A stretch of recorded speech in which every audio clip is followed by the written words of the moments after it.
After I said no to pay for my sister's $50,000 wedding, she invited me to a casual dinner. 3 lawyers waited there with papers. She said, "Sign this or I'll destroy you," and I said, "Here's my wife." What she gave them shut all down. The moment I walked into my sister's apartment, I knew I'd made a catastrophic mistake.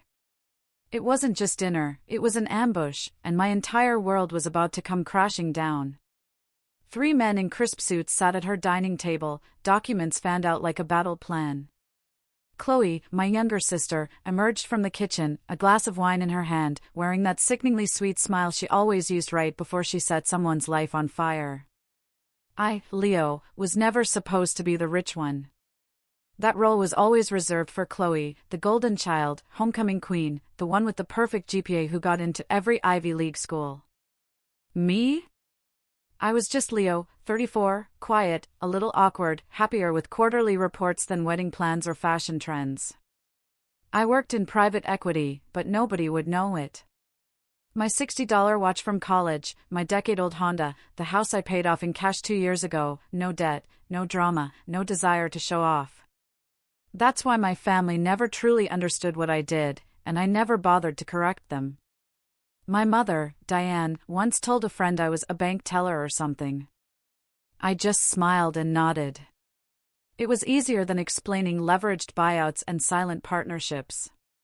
Especially since Chloe sucked up all the attention anyway, she always had. Even as kids, I was the backup sibling, the spare. She got piano lessons, ballet recitals, private tutoring. I got told to be quiet during her practice sessions. If she wanted something, the whole house revolved around getting it for her. If I needed help with school or life or anything, really, I got a pat on the back and "you'll figure it out." I'm not bitter. At least, I wasn't. For most of my life, I kept my head down, worked hard, and made peace with the fact that my parents, especially Diane, saw Chloe as the bright, shining hope of the family. They called her our little star, even when we were well into our 30s. And Chloe played the part flawlessly, smiling, charming, and always just helpless enough to need rescuing by someone else's checkbook. The thing is, behind the glitter and social media filters, Chloe had no idea how to manage money, or relationships, or really anything, if I'm being honest. She burned through more jobs than I could count, bounced between luxury apartments she couldn't afford, and dated a carousel of wealthy men who always seemed to disappear the second she brought up marriage. That's probably why when she finally found a guy, Alex, who proposed and, more importantly, could tolerate her long enough to actually stay, my entire family practically lost their minds with excitement. It was like Chloe had finally secured her happily ever after, and we were all expected to be extras in the fairy tale. For a while, I played along. I showed up to the engagement party, brought a thoughtful, admittedly expensive gift, smiled through the champagne toasts, and listened to Chloe gush about the Rome honeymoon, the custom Vera wine gown, and the historic vineyard estate they booked for the wedding venue. She dropped numbers like confetti: $110,000 for the dress, $8,000 for the flowers, $6,000 for the calligraphy artist flying in from Chicago just to handwrite the invites. Every detail was ridiculous. Every dollar spent was someone else's, mostly our parents'. But the real shock came 1 week after that party when Chloe invited me to lunch. We met at this trendy little cafe downtown, the kind with $15 avocado toast and baristas who looked like they belonged on the cover of a magazine. I should have known something was up when she offered to pay. Chloe never offers to pay. She ordered a beet latte, which I didn't even know was a thing, looked at me with that practiced smile she always used when she wanted something, and said, "So, you're doing really well, right?" I blinked. I'm doing fine." "No," she pressed, "I mean really well. Like, you have your own house, no student debt. You travel a lot. You're probably killing it with investments, right?" I gave her a careful smile. "I live within my means. That's all." She laughed like I'd said something adorable. "That's such a you thing to say. So humble." I waited. I already knew what was coming. I just didn't know how big the ask would be. She leaned in, lowered her voice like we were sharing state secrets. So listen, I'm a little over budget on the wedding. Just by a tiny bit. Okay, more than a bit. $50,000 to be exact. I nearly choked on my water. $50,000? She waved it off like it was pocket change. It's not that bad. We had to upgrade the catering to a Michelin-starred chef because Alex's family are major foodies. And I found this designer in Barcelona who's doing the bridesmaids' dresses. Trust me, it's a vibe. But anyway, I was hoping you could help. Help how? I asked, though I already knew. She smiled, sweet and poisonous. Cover the difference. Just the $50,000. I mean, it's nothing to someone like you, right? You probably made that in dividends last quarter. I sat back, stunned. You're asking me to give you $50,000? Not give, she corrected quickly. Just pay for the wedding. It's a one-time thing. You'd be making sure your only sister has the day of her dreams. And honestly, it would mean so much to Diane and Robert. They're kind of maxed out, but we all know you're the one who's doing the best. I stared at her. This wasn't just a bad ask, it was an entitled one. There was no gratitude in her voice, no acknowledgement of how massive that number was. She genuinely thought I'd just hand it over like I was an ATM. I took a breath. Chloe, I love you, but I'm not funding a $50,000 wedding. That's not happening. Her smile faltered for just a second. Then the performance kicked back in. Wow. Okay, I guess I'll just tell Alex we have to cancel the signature cocktails and cut the live jazz band. Thanks for nothing. I didn't say I wouldn't help at all, I offered carefully. But 50 grand?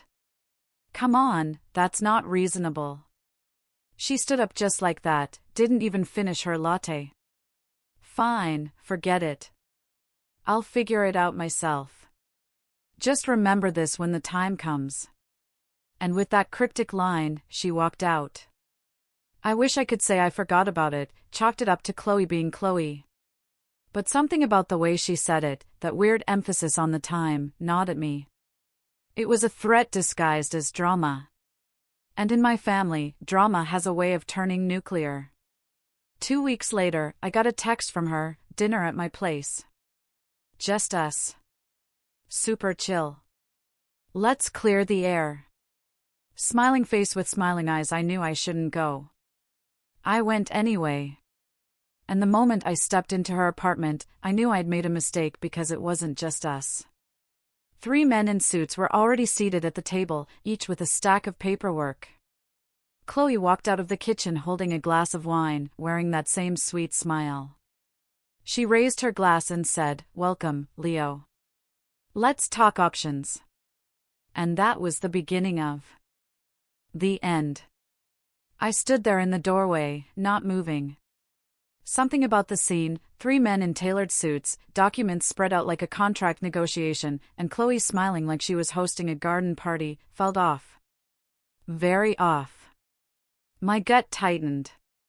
This wasn't a super chill dinner. This was a setup, and I was the only one who hadn't received the memo. You all right, Leo? Chloe asked sweetly, motioning to the seat across from the lawyers. You look like you've seen a ghost. Didn't realize dinner now included legal counsel? I said, not sitting down. She laughed. Oh, don't be dramatic. It's just a little paperwork. Go on, sit. You want red or white? I'll take answers, I said flatly, my voice low. That made her smile freeze for a half second. Just a flicker, but I caught it. The tallest of the 3 men stood and extended a hand. Mr. Collins, my name is Arthur Hayes. I represent your sister and her fiancé in a matter of financial arbitration. Please, if you'll join us, I can walk you through the situation. No need, I said. My sister already walked me through it at lunch. She wants money. I said no, end of story. Arthur didn't flinch. Respectfully, I believe you'll want to see the documents. And why would that be? I asked, folding my arms. Chloe let out a little sigh and took a sip of her wine. Because you made a promise, Leo. What promise? She turned to the lawyer and gestured, show him the agreement. Arthur opened a folder and slid a few sheets toward me. I stepped forward cautiously and glanced down.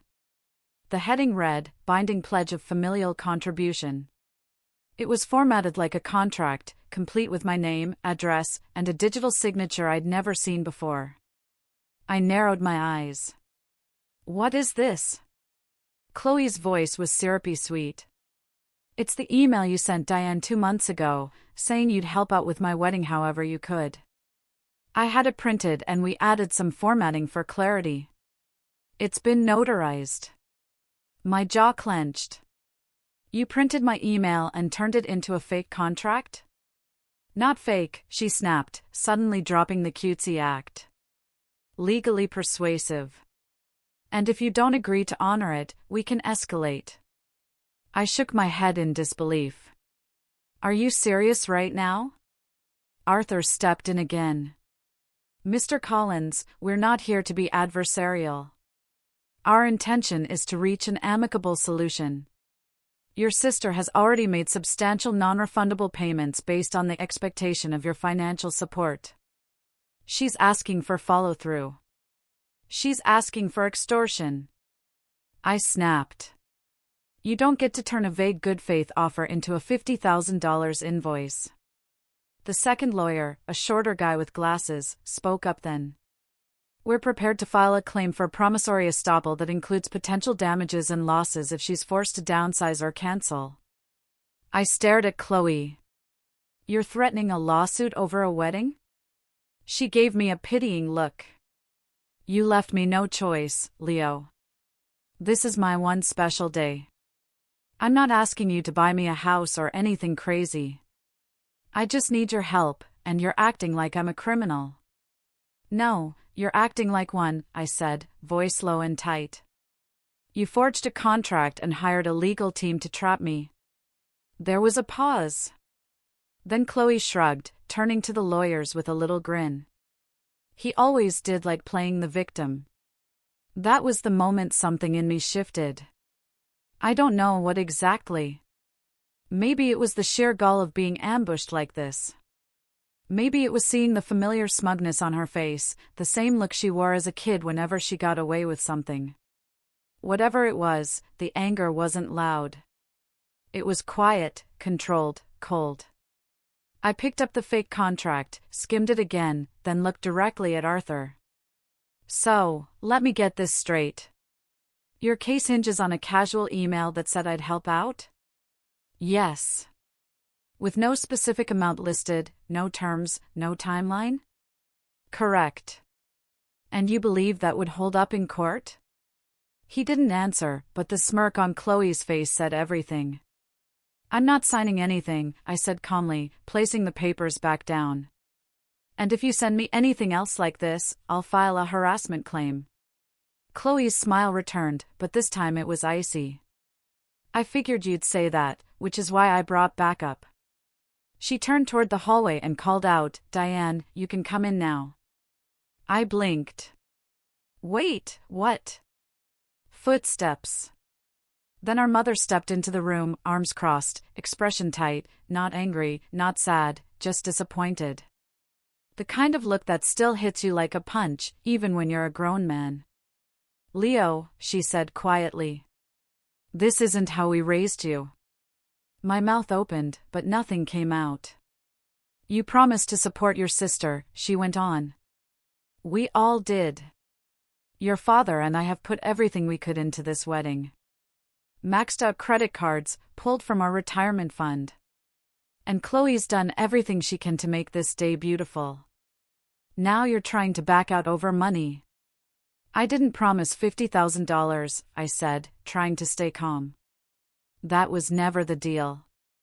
Diane shook her head slowly. You make more than Robert and I combined. This isn't going to ruin you. It's not about that, I snapped. It's the principle. You don't ambush family with lawyers over an imaginary promise. Chloe sighed dramatically. This is why I didn't want to involve him. He always makes things so difficult. I make things difficult? I laughed bitterly. You faked the contract, weaponized an email, and now you're trying to shame me with Diane in the room like we're back in high school. The third lawyer, who had been silent until now, finally spoke. Mr. Collins, if I may. You may not, I said, my voice sharper than I intended. This isn't a legal matter. It's a family one, or at least it used to be. Diane stepped forward, placing a hand on my arm. Please, Leo, just sign it. Let's not turn this into a scandal. I stared at her hand, then met her eyes. So, that's what this is about. Saving face. There was a long silence. No one moved. Then Chloe, voice soft and venomous, leaned in and whispered, sign it or I'll ruin you. My eyes narrowed. Excuse me? She didn't blink. I know things, Leo. I know about your real income, your real estate holdings, the trust, the business under your wife's name, all of it. My stomach dropped. Chloe smiled like a cat who had just caught a canary. Did you really think I wouldn't find out? You've been hiding behind that humble accountant act for years, but I talk to people. I made calls. You've got enough skeletons in your financial closet to bury you if I go public. And there it was. Not a request, not even a demand, a full-blown threat. I stood still for a long moment. My heart pounded, not from fear, but from fury, controlled, cold, familiar. I took a deep breath. Okay. Chloe blinked. Okay, what? I walked toward the door, hand already reaching for my phone. I'm calling my lawyer. She laughed. What? To fight back? No, I said calmly. To bring my wife. For the first time all evening, Chloe looked confused. Your wife? I opened the door. She'll explain everything. And just as I stepped into the hallway, a soft voice behind me said, Actually, I'm already here. Chloe turned around and her jaw dropped. Because standing behind her, holding her own folder of documents and wearing a blazer that screamed federal-level authority, was the woman I married in secret. 2 years ago. Eleanor gave Chloe a nod and said, Let's talk options. And just like that, everything changed. You ever watch someone's world tilt in real time? Like a painting that slowly starts to slide off the wall, except they can't stop it. And they realize too late that what's crashing isn't the painting, but the wall itself. That was Chloe. Her smirk disappeared so fast it looked like it had been yanked off her face with a hook. She took one step back, wineglass still clutched in her hand, blinking like she wasn't sure if she was awake. My wife, Eleanor, stepped into the room, calm as a surgeon before a procedure. She doesn't raise her voice. She doesn't gloat. She doesn't threaten. She documents. And she prepares. We'd met 6 years ago when she was doing forensic accounting for a firm that audited one of the companies I had quietly invested in. One conversation turned into two. Two turned into coffee, and coffee turned into a bond that wasn't based on grand gestures or fireworks. It was built on mutual respect and private trust. Eleanor is sharp, meticulous, and maybe the only person who fully understands what I do. When we got married at a courthouse 2 years ago, we didn't tell my family. It wasn't secrecy. It was strategy. I knew how my family operated. Chloe, especially. The less they knew, the less they could use. Eleanor agreed. Now she was standing in front of Chloe looking perfectly composed, as if this whole ambush had been on our calendar, not theirs. Eleanor? Diane whispered, eyes wide. You're married to Leo? Yes, she said, nodding once. For 2 years. Diane's hand shot to her chest like she'd just witnessed a crime. 2 years? You never told us. I finally stepped back into the room, letting the door swing shut behind me, and said, based on today, you think we should have? Chloe's mouth opened, then closed. Then she turned sharply toward the lawyers. What is she doing here? Eleanor ignored her and addressed the 3 men directly. Which one of you prepared this document? Arthur, the lead, cleared his throat. That would be me. Good, Eleanor said, flipping open her folder, because I'd like to know which jurisdiction you think allows a contract to be formed without offer, acceptance, consideration, or clear terms, and notarized off an email, no less. Arthur bristled.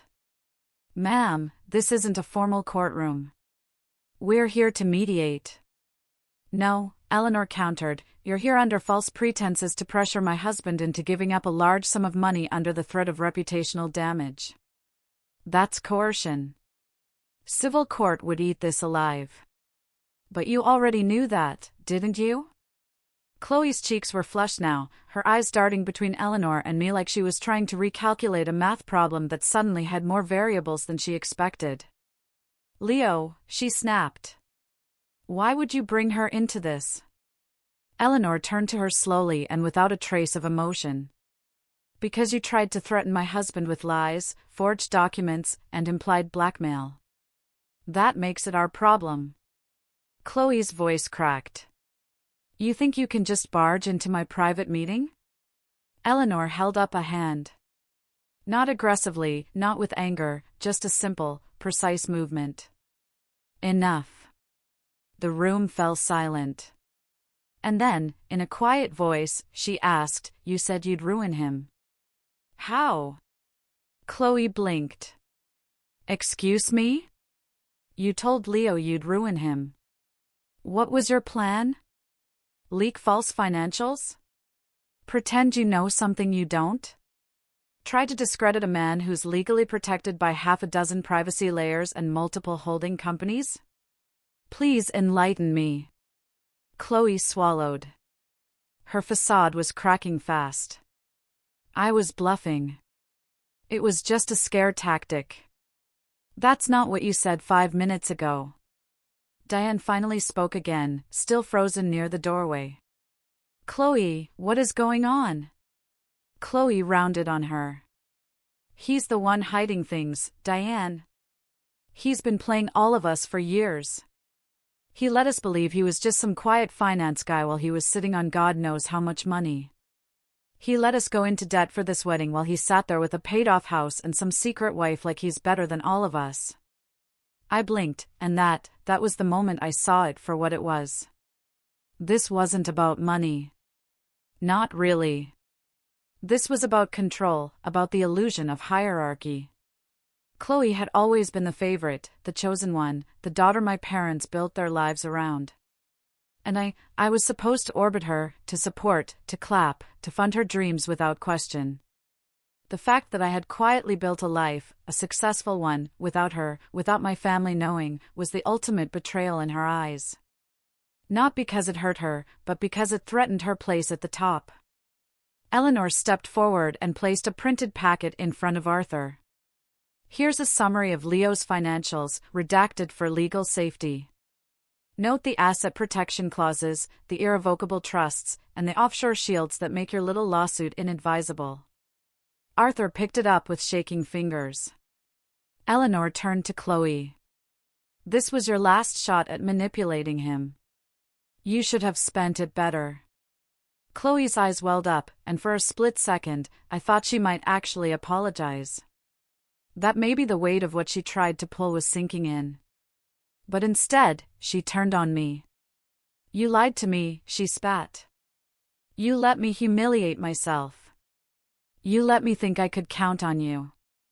And now you're parading your lawyer wife in here like some gotcha moment. I stared at her, feeling something unfamiliar twist in my chest. It wasn't just betrayal. It was grief. Grief for the idea of family I'd been clinging to for too long. Grief for the brother I tried to be. You never tried to count on me, I said softly. You tried to use me. And the moment I said no, you didn't try to talk. You brought lawyers. You forged papers. You weaponized Diane. I was desperate, she shouted. I deserve a beautiful wedding. You deserve respect, I said. But you lost mine a long time ago. Then I turned to Diane. And you let this happen. You backed her. You didn't even ask me what was true. You just assumed I owed her something. Like I'm not your son. Like I'm just a resource. Diane looked like she wanted to argue, but nothing came out. Maybe she finally realized that something had shifted. That the dynamic, the unspoken rule of Chloe first, wasn't just breaking. It had broken. I stepped back toward the door and took Eleanor's hand. We're leaving. Chloe screamed behind me. Actually screamed. You're going to regret this, Leo. I swear to God, you'll regret this. Eleanor paused just long enough to glance over her shoulder and say, You should stop making threats. We record everything. And then we walked out. But it wasn't over. The next day, Chloe doubled down. That night, I didn't sleep. Eleanor and I sat at the kitchen table going through everything. We weren't worried legally. We were covered 6 ways from Sunday. But emotionally, I was wrecked. Not in the loud, sobbing way. In the silent, hollow way that sneaks up on you when you realize a part of your life has been rotten for years, and you just didn't want to admit it. Then, around 10 a.m. the next morning, my phone started buzzing. First a call from my aunt, then a cousin, then an old friend I hadn't heard from in months. Eleanor checked her phone and went still. She posted something. My stomach turned. Sure enough, Chloe had taken to Facebook, then Instagram, then LinkedIn of all places. She wrote a carefully worded post about being emotionally devastated because her own brother had withdrawn his financial support days before the wedding. She painted herself as the victim of greed, implied I'd made a cruel promise, and backed out at the last second. She never named me, but she didn't have to. The implication was clear. The narrative was set. And the comments, let's just say, people love a martyr. Within an hour, I had messages flooding in. Some accusing, some pleading, some just confused. But the worst part, Diane commented on the post. A simple heart emoji and you don't deserve this. We love you. That was it. No defense, no context, just a public stamp of approval on Chloe's smear campaign. And right then, something inside me snapped. No more protecting them. No more playing nice. I was done. Eleanor looked at me from across the table and said, Ready? I nodded once. Let's show them who they're dealing with. I didn't speak to anyone in my family for 3 days. Not because I was sulking. Not because I wanted to punish them. I just didn't know what I'd say if I did. Every time I picked up my phone, scrolled through the dozens, then hundreds of messages, my chest tightened like a vice. Friends, old classmates, distant cousins, a neighbor I hadn't spoken to in 2 years. All of them suddenly felt the need to weigh in. Some asked for my side of the story, though most didn't. They just assumed the worst. Because when a woman cries on social media and says her brother betrayed her days before her wedding, nobody thinks twice. They pick up their digital pitchforks and start swinging. I wasn't prepared for how lonely that felt. I thought I was. I'd always been a little removed from my family. Not cold, just distant. I'm not the type to call every Sunday or send thinking of you texts, but I was there when it counted. I helped my parents with their taxes. I co-signed Chloe's car loan years ago. I paid off a small mortgage my uncle had, anonymously. I never asked for credit. I just did it. And none of it mattered. Not after Chloe's post. That carefully worded, manipulative little essay about how she'd been emotionally blindsided and financially abandoned by her only sibling. She never once mentioned the forged contract or the lawyers or the threat. Just played it like a Hallmark movie gone wrong, the wrong bride, the evil brother, the heartbreak of a family torn apart by greed. And the worst part, my parents stood by it. Not one call from Robert. Diane posted another photo of Chloe 2 days later, captioned, "My beautiful girl deserves the world. We've got your back." And I just sat there in my kitchen scrolling, not feeling angry anymore. Just numb. I didn't eat much that week. Eleanor tried gently to get me to talk. She didn't push, just made tea, left notes, sat with me in the quiet. But I could feel it. This low hum of something building inside me. Not rage. Not yet.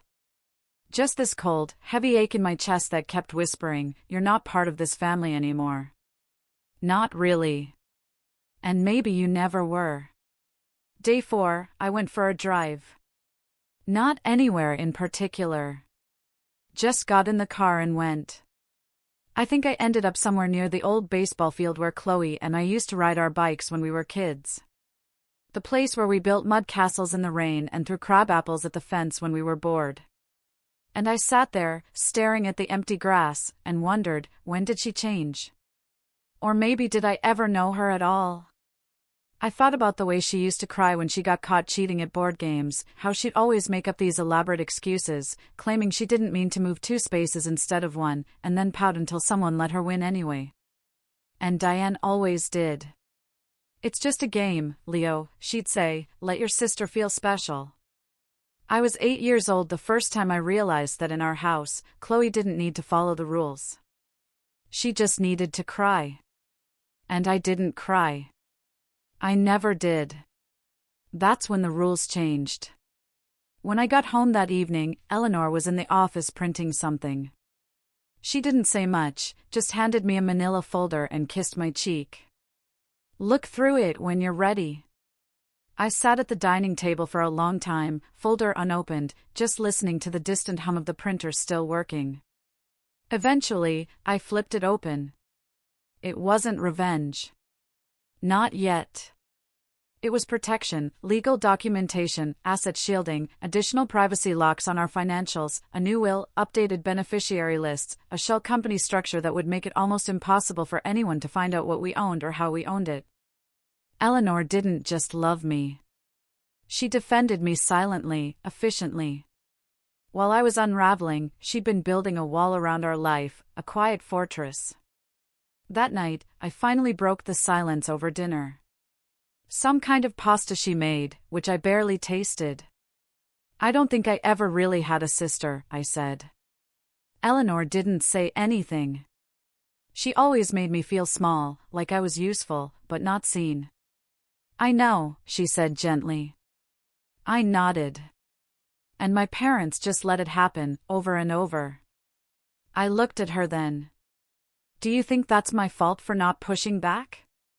She reached across the table, took my hand. "You didn't fail them, Leo. They failed you." That was the first time I cried in years.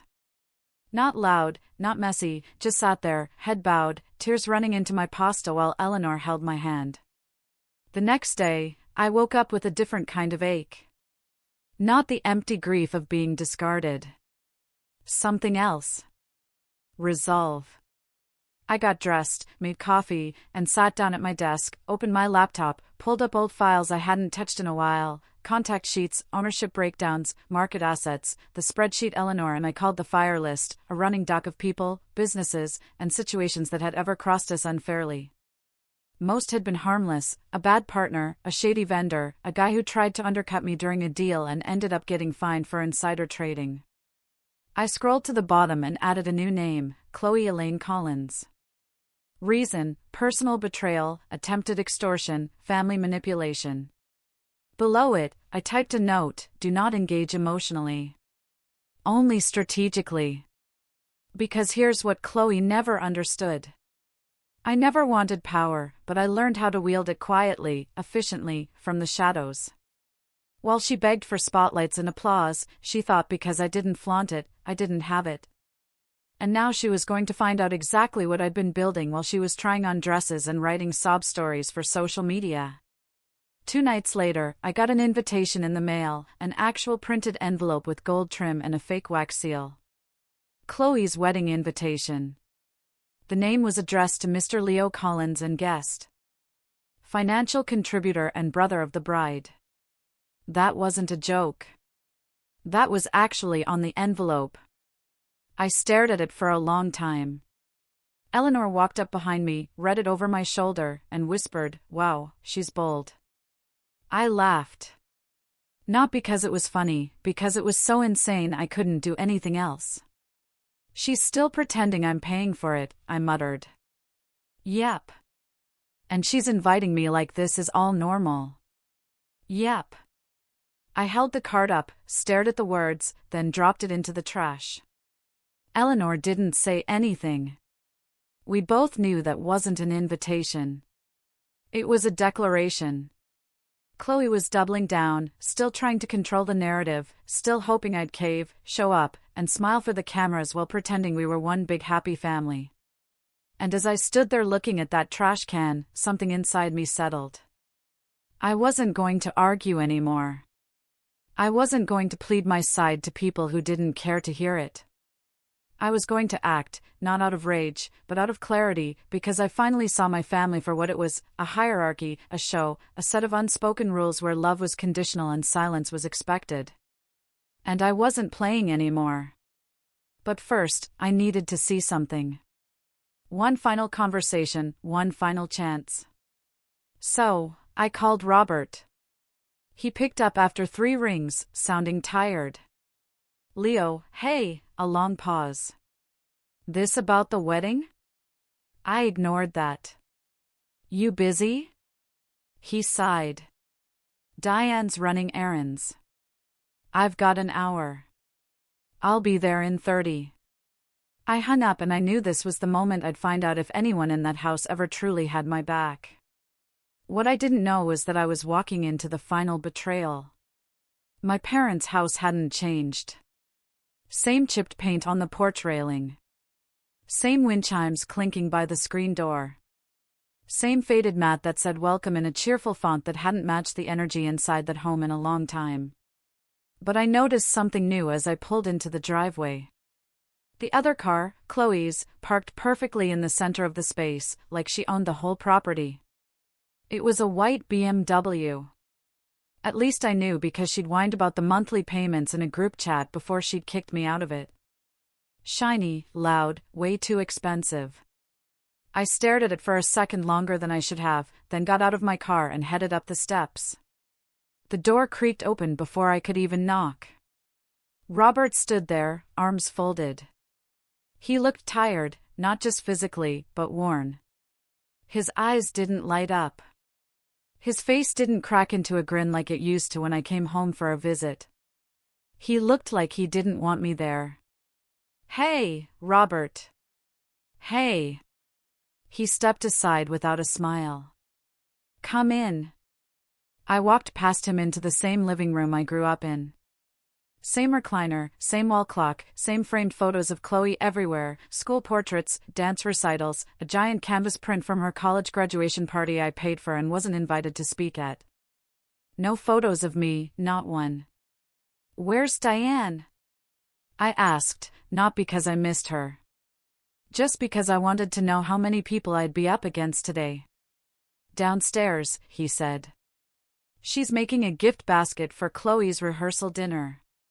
"You came at a bad time." I sat down anyway. "I didn't come for her," I said.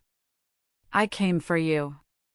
He lowered himself into the recliner across from me with a groan. "You want coffee or something?" "No," I said, then paused. "Actually, yeah, if you're having one." He disappeared into the kitchen. I heard cupboards open, the soft hum of the old drip machine heating up. I sat there and waited. Waited for him to come back. Waited for the words. I didn't even know how to start. When he returned with 2 mugs, he passed one to me and sat back in the recliner. No small talk, just silence. I hated how awkward it was, so I dove in. "I need to ask you something, Robert." He looked at me over the rim of his mug. "If the roles were reversed," I said, "if Chloe was the one who got ambushed, threatened, manipulated into signing a fake contract, what would you have done?" He didn't answer. So, I kept going. "Would you have told her to suck it up, to stop being difficult? Or would you have burned the whole house down for her?" Still nothing. "I want to know why." "That's it. Why you stood by her. Why you let Diane go along with that post. Why you haven't called me once since it all blew up. After everything I've done for this family, after all the things I never asked credit for." He set the mug down on the side table and leaned forward.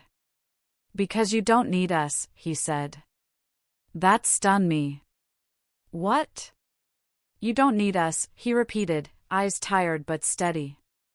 "You never have. You've always been fine on your own. Got yourself through college, figured out your career, built your own life, never asked for help, never complained. You just went your own way." I stared at him. He sighed. "Chloe needs us. Always has. She's not built like you, Leo. She's fragile, emotional. When she falls apart, she falls apart. And your mother, she can't stand to see that. So, we pick up the pieces. That's how it's always been." I felt my chest tighten. "So, you enable her." He didn't deny it. "You let her manipulate. You let her twist everything and lie and punish people. And you excuse it because she cries when she doesn't get what she wants." His voice hardened. "You think parenting is black and white. You think it's just picking sides." I stood. "No, I think parenting is doing what's right. Even when it's hard, even when your favorite messes up."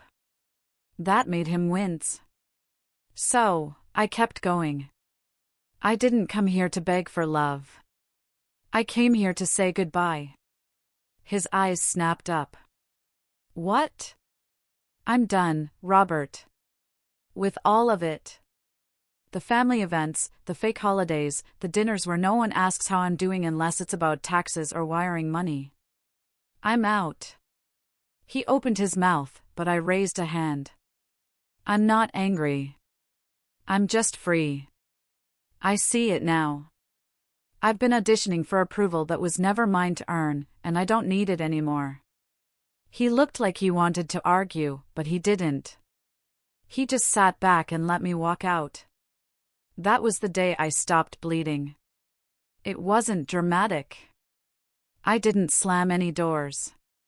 Didn't scream or cry or demand apologies.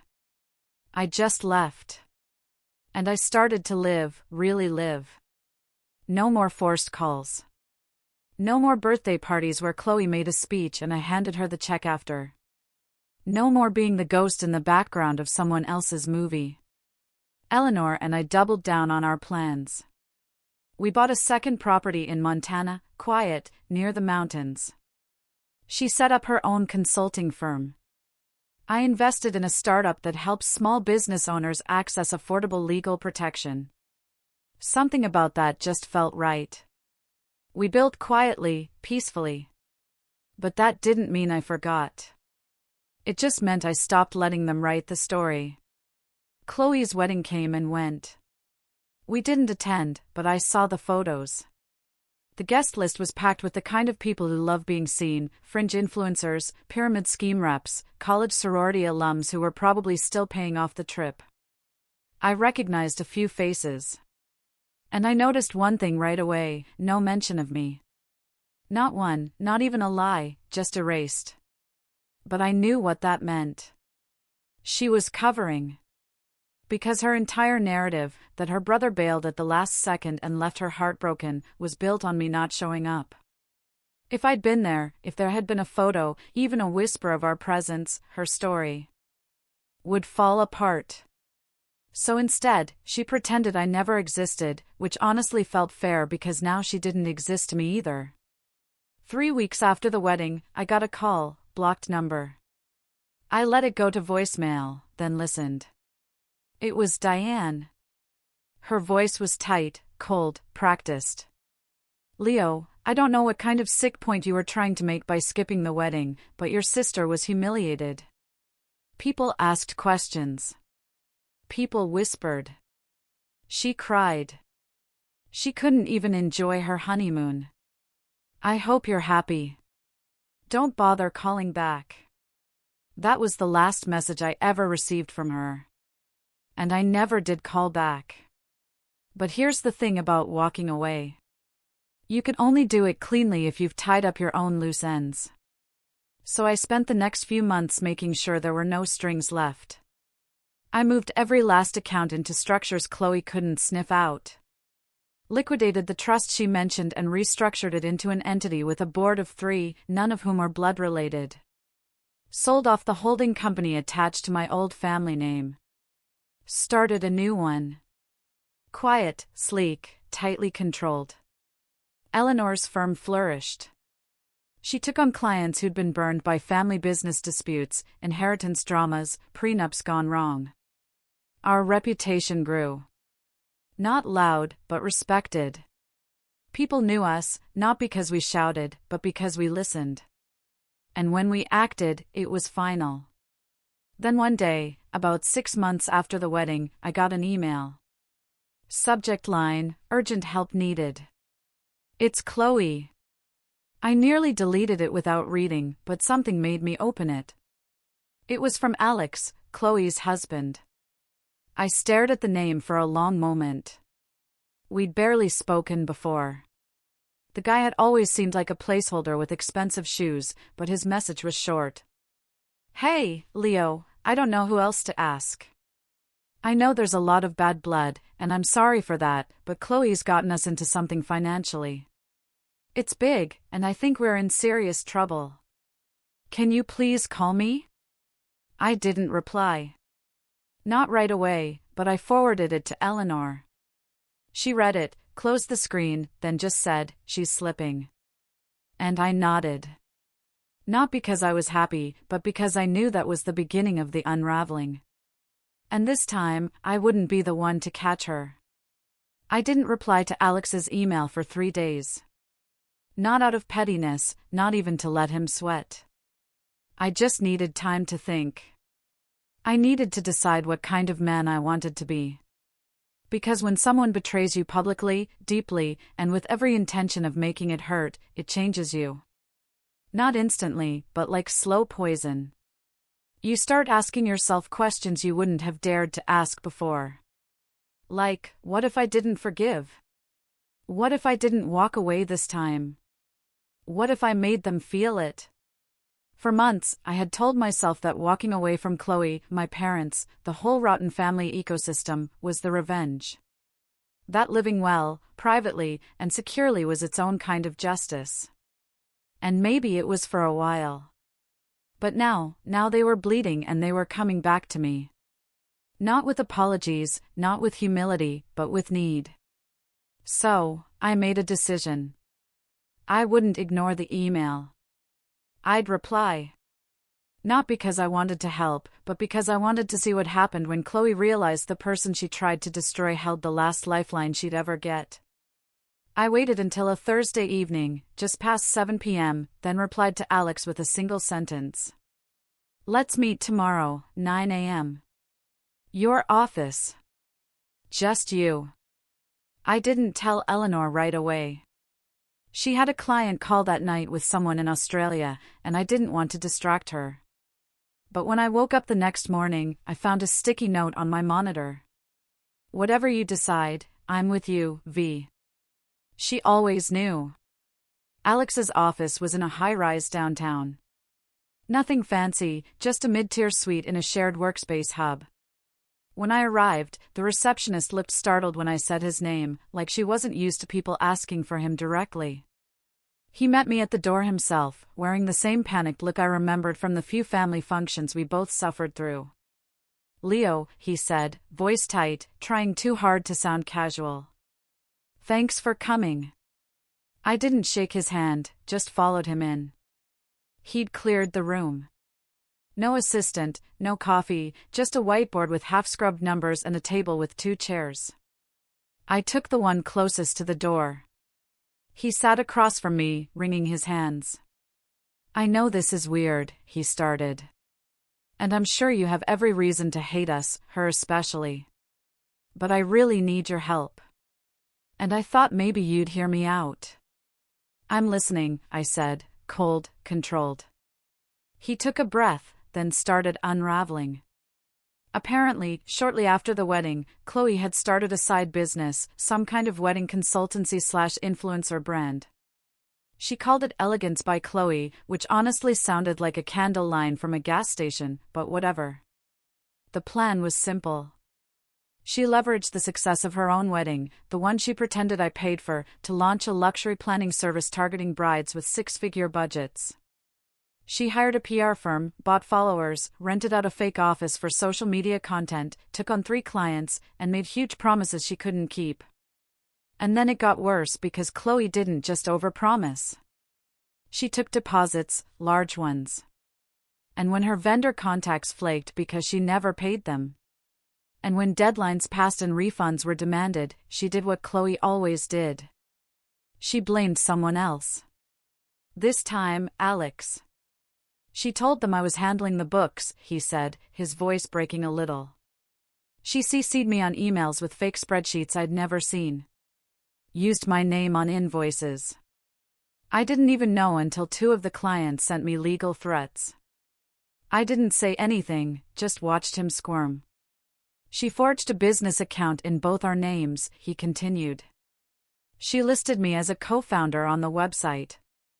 I didn't even know we had a website until last week. I leaned forward.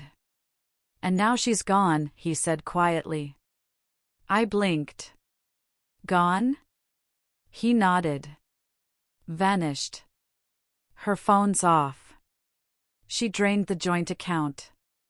About $62,000. My name's on the paperwork. I'm liable. He looked up at me, desperate now. I know you don't owe me anything, but you know how she works. You know what she's capable of. I need help. Please.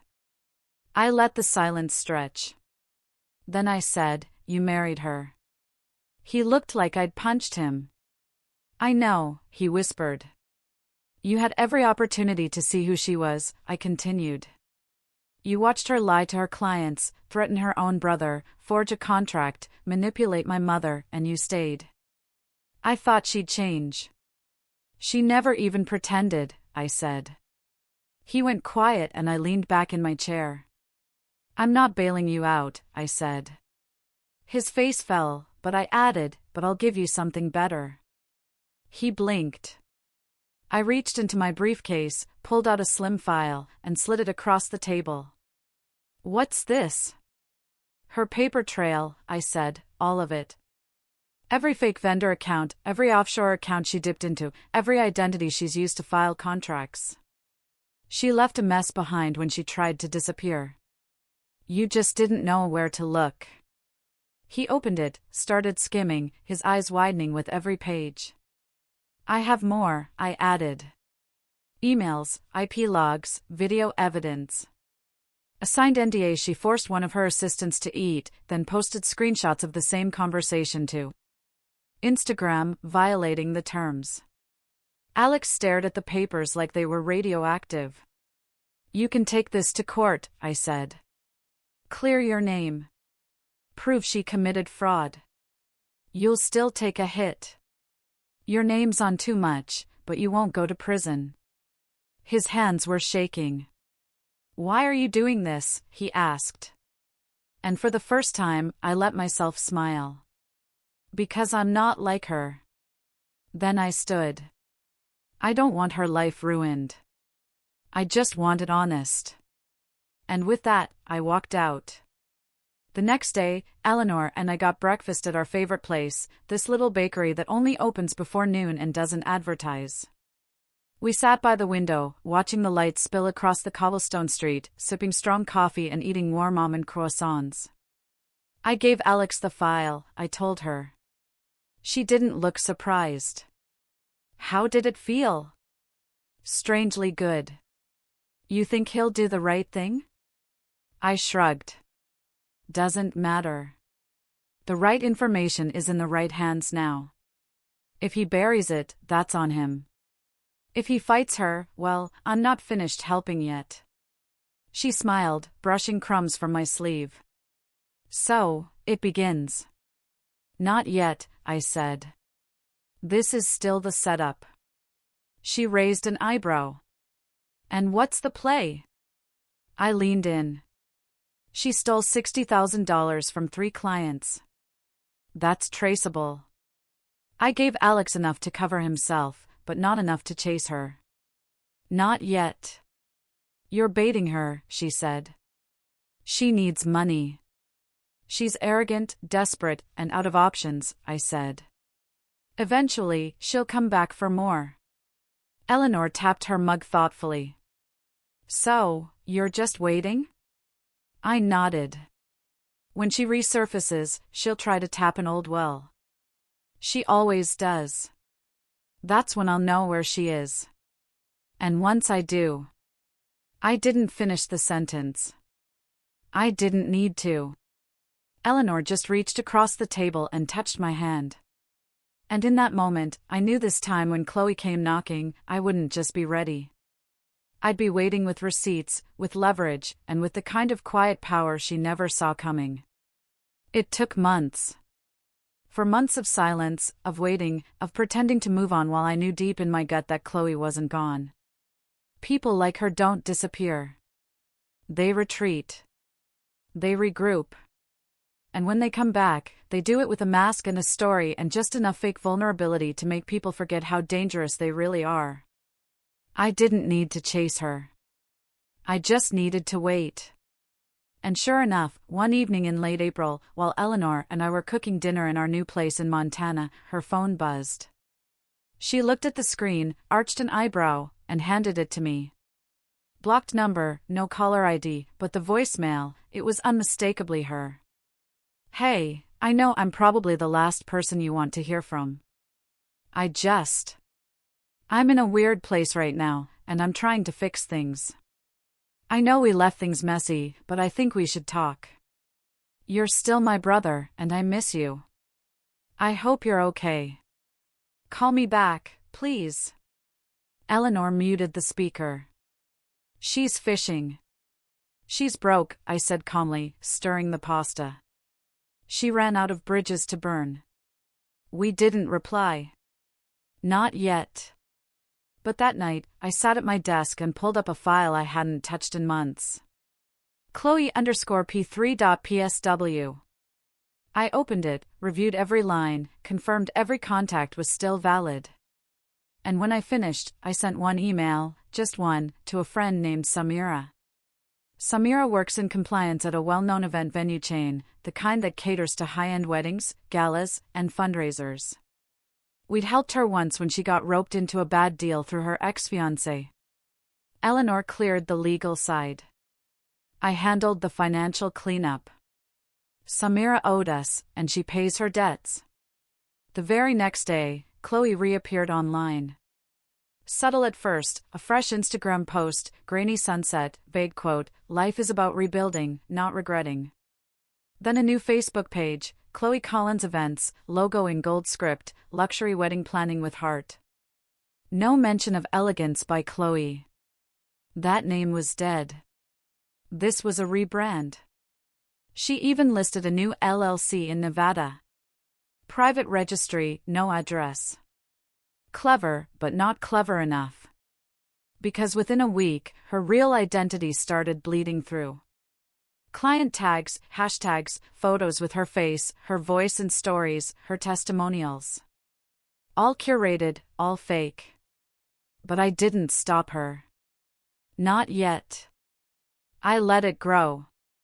Watched as she built the illusion again: 3 new clients, 2 venue partnerships, a fake pop-up workshop where she charged $400 per ticket and posted the same photo from 3 angles to make it look full. All fluff, all mask. Until she made her first mistake. She applied to host an exclusive bridal expo in a building owned by a holding company I partially controlled through 3 layers of legal insulation. The name on her application: Chloe Bright. New last name, no mention of the LLC's history, no mention of her scandal. Just a curated pitch deck full of Pinterest quotes and fake revenue claims. Samira flagged it immediately. We approved the application and scheduled the date because this time I wanted the stage set perfectly. The expo was a sleek affair: open bar, ambient music, fairy lights strung through a vaulted ceiling. Dozens of vendors lined the room, each with brochures, samplers, demo reels. And in the center, Chloe, wearing a white power blazer, hair in soft curls, her voice hitting every fake note of polished confidence. Eleanor and I didn't go. We didn't need to. Instead, we had someone else attend. Her name was Maya, a real bride, a real planner, one of Chloe's real victims, the one who had emailed me after the wedding meltdown, quietly, privately, saying Chloe had vanished with her deposit and blocked her after promising a full luxury package. Eleanor worked with her on the back end, helped her get a partial refund from the venue that had blacklisted Chloe.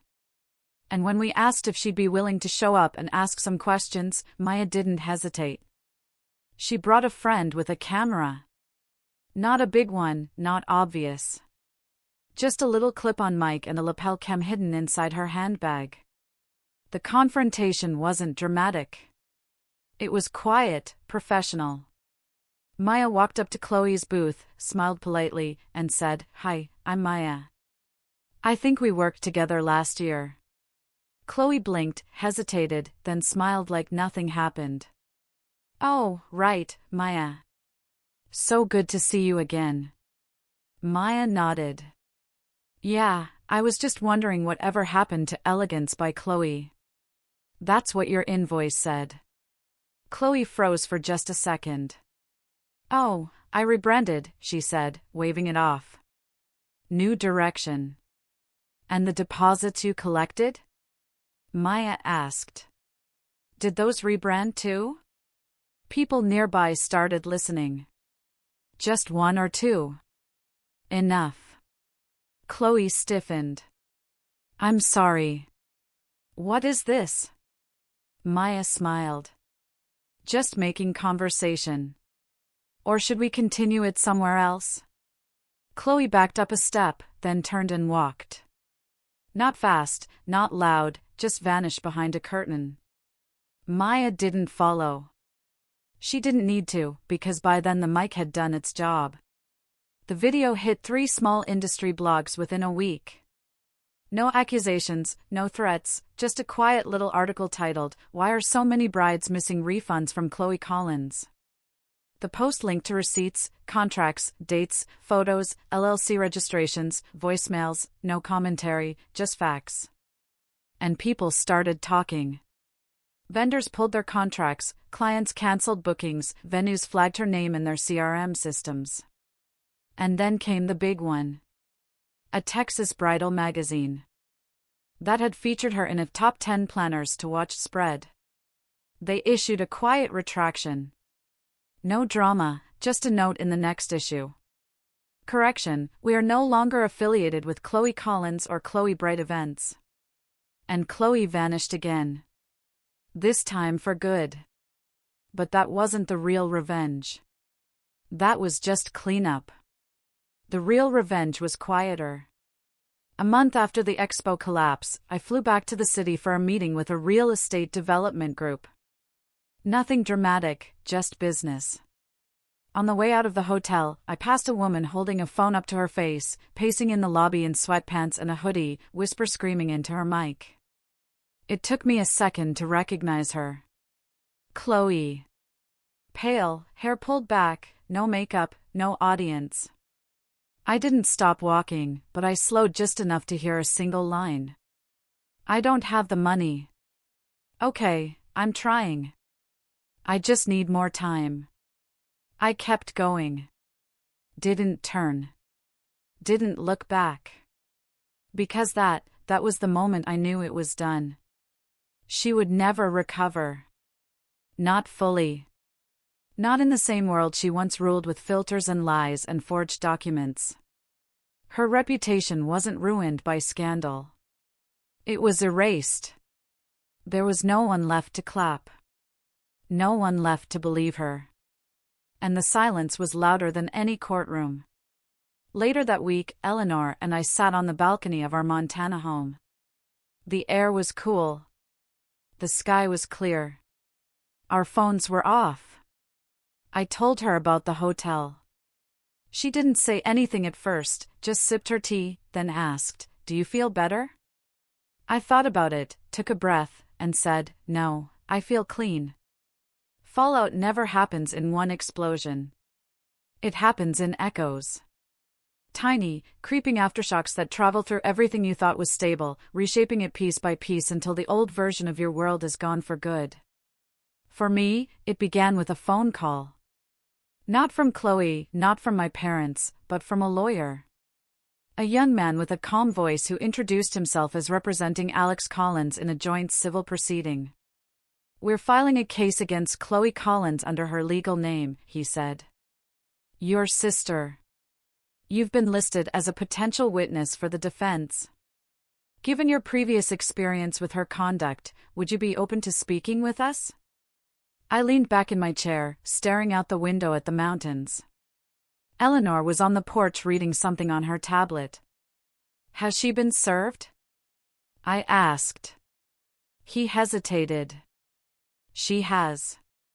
3 counts of fraud, 2 of breach of contract, 1 of misrepresentation. There's talk of a possible criminal referral, depending on how discovery goes." My throat felt dry, but my voice stayed level. "You'll have my cooperation." It's strange how justice moves. Not with drama, not with fireworks, just quiet paperwork. By the time I gave my deposition, Chloe had already been dropped by every vendor association she'd ever joined. The so-called luxury planning scene is small, and reputation spreads faster than truth. Even the ones who once defended her, claiming it's all a misunderstanding or she's been through a lot lately, eventually went silent. Her clients were less forgiving. 2 filed small claims suits. 1 went public on social media. And that clip made its way to a consumer rights social media account with 2 million followers. It was brutal, not because it was cruel, but because it was undeniable. Receipts, contracts, messages. Eleanor and I watched from our living room one night as it played. The creator ended the video with, "When you build your life on lies, the bill always comes due." The clip got 3 million views. Chloe deleted her accounts 2 days later. Alex called me a week after the deposition. "Hey," he said quietly. "It's done." "How bad?" "She settled," he said. "No criminal charges, but she's broke. She had to sell her car, her jewelry, everything. She's moving back with your parents. They co-signed a debt agreement to keep her out of jail." I let the silence stretch. "And you?" "I'm free," he said, voice shaking a little. "Divorce finalized last week. I can finally sleep." "Good," I said. "Start over." He exhaled. "You know, I used to think she was just misunderstood, that she was acting out because of her upbringing or the pressure. But she's like a magnet for chaos. She doesn't survive unless someone else pays the bill." "Yeah," I said quietly. "I know." He hesitated, then asked, "Do you ever think she'll change?" I thought about that for a long moment. "No," I said, "but I think we finally did." The next wave came from my parents. It started small. An email from Diane, written in that clipped, polite tone she uses when she's embarrassed but won't admit it. "Leo, I know things have been tense. Your father and I are trying to help your sister through a difficult time. She's made mistakes, but she's still family. We'd like to talk if you're open to it." No apology, no acknowledgement, just expectation. Eleanor read it over my shoulder and said, "You don't owe them closure." I know, but I replied anyway. "I hope you and Robert are well. I wish you peace, but I'm done trying to fix something that never saw me as family unless I was useful. Take care." That was it. No anger, no argument, just the truth. A week later, Diane sent one more message. "We'll respect your decision. I hope someday we can start again." That someday never came.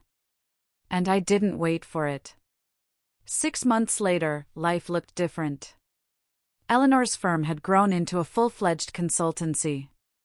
She hired 2 assistants, started speaking at conferences. She even landed a feature in a major business magazine, a spread titled "The Women Fixing What Greed Breaks." I invested in 3 new ventures. One of them, a legal tech startup that helped automate fraud reporting for small business owners. I didn't announce anything publicly, didn't post a single update, just worked quietly. Sometimes success doesn't roar, it hums, steady, strong, certain. The last time I saw Chloe was almost a year later. It was at a grocery store near the city. I'd flown back for a board meeting and stopped in for something quick, coffee, snacks, a few essentials before heading to the hotel. I turned a corner and there she was, alone, no makeup, wearing an old hoodie that hung off her like a memory of a better time. She didn't see me at first. She was arguing with a cashier about a declined card. Her voice was sharp, desperate, but not powerful anymore. I stood there for a second watching, and in that moment, I didn't feel joy or pity or anger.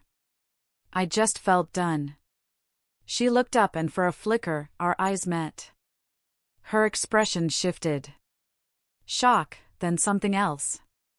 Shame, maybe, or recognition. She opened her mouth like she wanted to say something, but I just nodded once. Not cruelly, not kindly, just a nod, and I walked away. That was the last time I ever saw her. I never heard from my parents again either. No calls, no cards, no holiday messages. And that was okay because sometimes peace isn't about fixing things. It's about finally being fine with the silence that comes after. Years later, I sat on our back porch with Eleanor, watching the sun dip behind the ridge. We'd built a life far away from noise, a quiet, steady rhythm of work, laughter, and small, meaningful moments. She looked up from her book and said, "You never told me what you said to her that day at the grocery store." I smiled. "That's because I didn't say anything." She tilted her head. "Would you have?" I thought about it. "Maybe once," I said. "But not anymore." Some people mistake forgiveness for weakness. It's not. It's freedom. You just have to stop giving them space to live inside your head. She smiled softly. "So, what do you call what you did then? What was all of that?" I took a long sip of my coffee, let the wind move through the trees, and said, "Accountability." She laughed quietly. "And do you think she ever learned?" I stared out at the horizon, the light fading, the mountains painted gold, and shook my head. No, but that was never the point. The point was, I finally did. A few weeks later, a letter arrived at our office, addressed to me. No return name, just a familiar handwriting I hadn't seen in years. Inside was a single page. It said, "I'm sorry. I never realized how much you carried for all of us until it was gone. I hope you're happy, Diane." No mention of Chloe. No request to reconnect. Just that. And somehow that was enough. I folded the paper carefully, slipped it into my desk drawer, and didn't respond. Because sometimes closure isn't a conversation, it's a decision. That night, I sat on the porch again, the stars stretching across the sky, the air thin and quiet. Eleanor joined me, resting her head on my shoulder.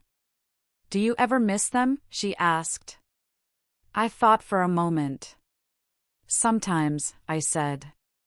But then I remember I didn't lose them. I finally saw them. And for the first time in my life, that truth didn't sting.